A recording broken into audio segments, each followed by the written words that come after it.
Voilà, bonjour, vous êtes ou vous étiez, vous pratiquiez l'archéologie préhistorienne et puis vous êtes venu vous intéresser au fil du temps en tant que journaliste en environnement aussi aux vestiges des tranchées de la Première Guerre mondiale.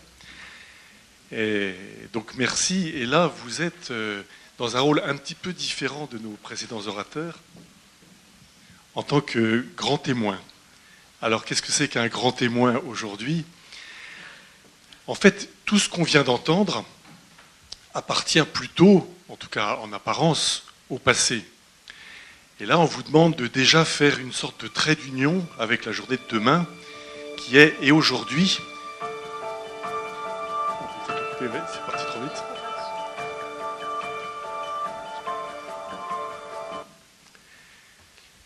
Voilà, trait d'union avec demain, c'est-à-dire avec ce qui se passe aujourd'hui. Et donc la question que je vais vous poser, mais que je pose aussi, la salle aura un petit peu la parole ensuite, c'est ce que nous venons d'entendre, qu'est-ce que ça nous inspire pour nous aujourd'hui, dans nos pratiques ou dans nos actions. Mais pour vous, avant de répondre à cette question, peut-être qui êtes-vous, que faites-vous aujourd'hui en 3 minutes, avant de répondre à cette question, qu'est-ce que ce que nous venons d'entendre vous inspire pour votre pratique ? Merci beaucoup. C'est difficile de prendre la parole après un témoignage aussi bouleversant que celui qu'on vient d'entendre. Et je vais commencer simplement par dire que j'aime les allées. Et en néerlandais, puisque je suis belge, je vais dire aussi « Ik hou van boomsteegjes », parce que voilà, c'est de là que je viens. Et je vais faire un petit peu les choses différemment parce que j'ai pas beaucoup de temps, donc je vais faire tout un ensemble de choses. Je vais répondre, je vais donner les réflexions au fur et à mesure de la présentation de mon travail et des pistes de réflexion que ces premières présentations ont suscité. Donc, pour résumer les choses, je dirais oui, que mon histoire et le travail que je vais vous présenter aujourd'hui a commencé dans un arbre généalogique. Je ne me serais jamais intéressée à la Première Guerre mondiale si un de mes grands-oncles, arrière-grand-oncle, brancardier durant la guerre, n'avait pas laissé, avant sa mort, toute une correspondance avec sa marraine de guerre française. Et donc lui, il est mort le 22 septembre 1918, donc pas longtemps avant la fin de la guerre. Et mon père, qui est médecin, s'est intéressé à ce carnet et à cette correspondance, puis a fait 20 ans de recherche sur la médecine, les médecins, les infirmières et les brancardiers pendant la Première Guerre mondiale. Et en fait, pour moi, cette guerre était une guerre en noir et blanc, une guerre de sang, poussiéreuse, la guerre des gages. Je ne m'y intéressais pas du tout, alors que ma passion, c'est l'histoire et l'archéologie. Donc, c'était quand même un peu bizarre. Et mon père m'a demandé de l'aider à mettre faire un livre avec ses recherches. Et suite à ça, je me suis intéressée au côté humain de la guerre et notamment au destin des femmes.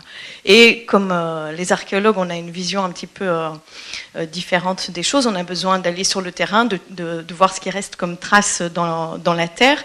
Et puis aussi que j'étais devenue journaliste entre-temps, parce que j'ai eu plusieurs vies professionnelles qui évoluent. Et vous allez voir, elles font le lien avec tout. J'ai voulu aller voir ce qui restait aujourd'hui des traces de la guerre dans les paysages. Et là, j'ai eu une sorte de choc émotionnel quand je me suis rendue sur la butte de Vauquois, qui se trouve en Meuse, pas très très loin de Verdun, à une trentaine de kilomètres. Un choc émotionnel parce que les cicatrices étaient là et en même temps la vie reprenait. Il y avait beaucoup d'arbres, le paysage était magnifique. Je me suis rendu compte qu'on avait choisi des endroits magnifiques pour faire la guerre et que c'était pas un hasard. Donc tout d'un coup, j'ai eu la sensation et l'envie de comprendre la sensation qu'il y avait un immense territoire à étudier, et on l'a évoqué ce matin, un territoire qui allait des Vosges jusqu'à la mer du Nord, et que j'avais envie de traverser, bien que cette allée mémorielle n'existe pas, finalement je l'ai parcourue d'une certaine manière, avec cette question qui était de dire, est-ce que tous les territoires s'en sont sortis de la même manière? Est-ce que les cicatrices sont pareilles partout? Et qu'est-ce qu'elles nous racontent aujourd'hui? Et ce travail, je l'ai entamé il y a une dizaine d'années. Et j'y ai croisé énormément d'histoires d'arbres que ce soit en m'intéressant aux archives, que ce soit sur le terrain. Et ces histoires d'arbres me permettent vraiment de relier toute l'histoire, en fait, puisque les arbres ont toujours eu une importance particulière avant-guerre, pendant la guerre, après la guerre, par rapport aux hommes et à leur relation à l'environnement. Ça a été vraiment un point très très fort dans toutes mes recherches jusque-là. Donc, pour vous expliquer un petit peu, je ne maîtrise pas très bien le... Voilà, donc on a dit tout à l'heure, Georges Fetterman disait qu'il avait rencontré un grand arbre, un grand chêne que je connais bien du côté de Verdun, qui soit un des seuls arbres qui existait avant-guerre, qui a suivi la guerre et qui a résisté. J'en ai rencontré d'autres, pas mal en fait, même si bon, ça reste quelques poignées, et c'est toujours très émouvant parce qu'évidemment ces arbres sont porteurs de beaucoup de choses, et ce dont je me suis aperçue, c'est que déjà pendant la guerre, de la même manière que Johan Morgan vient d'expliquer qu'il y avait une sorte d'attachement et de personnification en fait, qu'on plaçait beaucoup de choses dans les arbres. Déjà pendant la guerre, en fait, les hommes, les soldats, s'identifient aux arbres qu'ils voient dépérir devant eux. Et je vais vous montrer, pour clore tout à l'heure, une photo qui montre très bien pourquoi. En fait, simplement, il faut imaginer être dans les tranchées. Ce qu'on n'imagine pas aujourd'hui, c'est que le paysage tel qu'on le voit aujourd'hui, on est debout sur le sol. Mais la plupart du temps, en fait, les soldats ne passent pas leur temps sur le champ de bataille, hormis les périodes d'assaut, mais dans les tranchées où ils voient le niveau du sol et puis le ciel et l'horizon. Et la seule chose vivante, tant qu'elle reste vivante, qui se dresse encore debout sur le champ de bataille, ce sont ces silhouettes d'arbres qui se décharnent au fur et à mesure. Et on a notamment, pour parler des allées d'arbres en particulier et de ce que je viens d'expliquer, un témoignage de Barbus, le grand écrivain combattant, qui explique très très bien, on retrouve ce que Paul Gouve a expliqué tout à l'heure. Les grands peupliers de bordure sont fracassés, les troncs déchiquetés. À un endroit, c'est une colonnade énorme d'arbres cassés.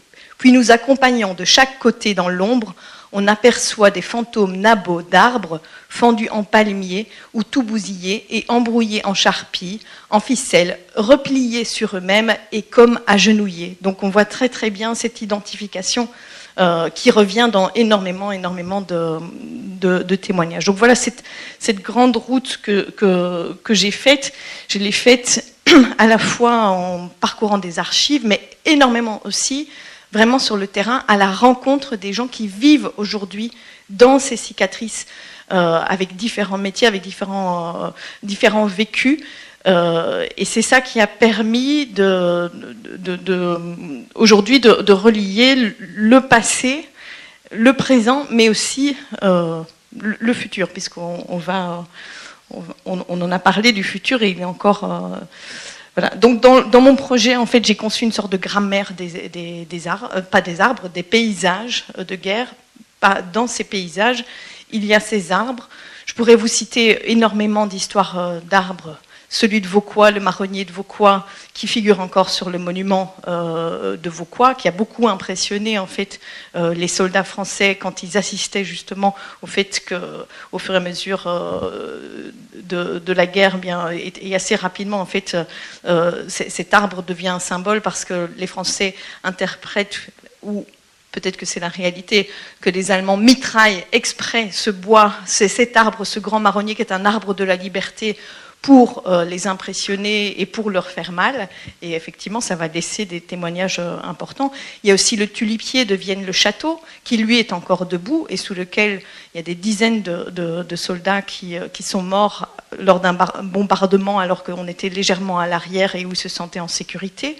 Ce tulipier est très émouvant. Et puis on remonte le temps et il y a des arbres qui portent encore des traces extrêmement fortes. Je pense encore dans cette région, à Mont-devant-Sacé, devant une très très belle église romane, se trouve un autre marronnier, totalement éventré, mais encore vivant, après qu'en 1923, un jeune garçon de 15 ans qui battait la cloche sur un tube d'aérostier, parce que les Allemands avaient pris les cloches et après-guerre, on n'a pas pu trouver l'argent tout de suite pour les remettre partout. Et donc dans ce village, ce jeune garçon était chargé de battre la cloche avec un bâton sur cette bonbonne. Et cette bonbonne était encore pleine, elle a explosé. Et donc c'est un arbre qui porte les traces aussi de toutes les victimes d'après-guerre, celles qui sont oubliées, qu'on n'a jamais décomptées et qui sont aussi très très importantes. Bon, c'est une partie de mon travail à porter justement sur ces traces moins visibles. Donc tout ça, je sais que j'ai peu de temps, mais on va y arriver. Donc tout ça pour dire que finalement, dans ce travail qui se décline de différentes manières, dans la grammaire des paysages que je conçois, il y a un film qui nous emmène des paysages de guerre à ceux du nucléaire et qui ont fait que finalement, je suis même montée dans un arbre pour défendre un terrain qui est menacé par des déchets nucléaires et qui a un lien derrière tout ça. Il y a toute une histoire à raconter. Mais qu'il y a aussi et surtout en fait une implication qui permet en fait de relier les paysages de guerre, dont les arbres qui restent, dans un projet participatif qui vise à faire en sorte que les gens s'approprient ces paysages de la même manière que je l'ai fait, c'est-à-dire en reliant des paysages présents et des paysages passés. Ici, je vous présente une route qu'on a vue, je pense, tout à l'heure. C'était la route vers Menin, ici c'est celle vers Messine, mais donc on est dans les Flandres. Et on voit très très bien de nouveau cette allée d'arbres qui a été replantée. On le voit, les jeunes arbres, enfin les arbres qui sont là aujourd'hui sont encore jeunes. Il y a d'autres exemples assez innombrables en fait que je découvre au fur et à mesure. On pourrait parler de Neuville-Saint-Vaast, ou dans la cité qui a été construite après-guerre pour les mutilés de guerre, on avait planté 52 érables qui avaient été offerts par le Canada, qui ont depuis lors été remplacés par des sorbiers.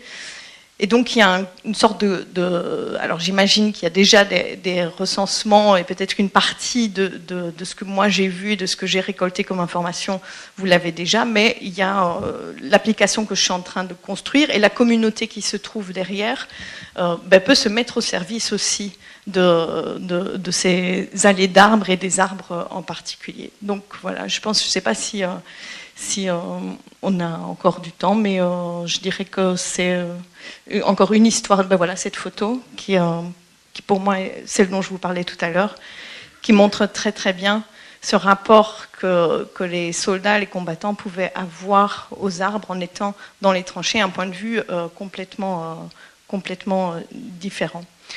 Donc, je dirais aussi qu'on n'a pas parlé tout à l'heure, et peut-être que Joanne Morgan pourra nous éclairer là-dessus. Je sais qu'il y a eu, dans les années 20 ou 30, une grande campagne de vente de glands de chêne de Verdun au Royaume-Uni, et qu'on connaît très très peu de choses de cette histoire-là, mais que ces arbres aujourd'hui, dont certains sont dans des allées, sont là. Il y en a, je pense, à Canterbury. Voilà, donc il y a toute une série de liens qui sont possibles et qui apparaissent. Voilà, merci beaucoup. Merci à vous. Merci de Almasson.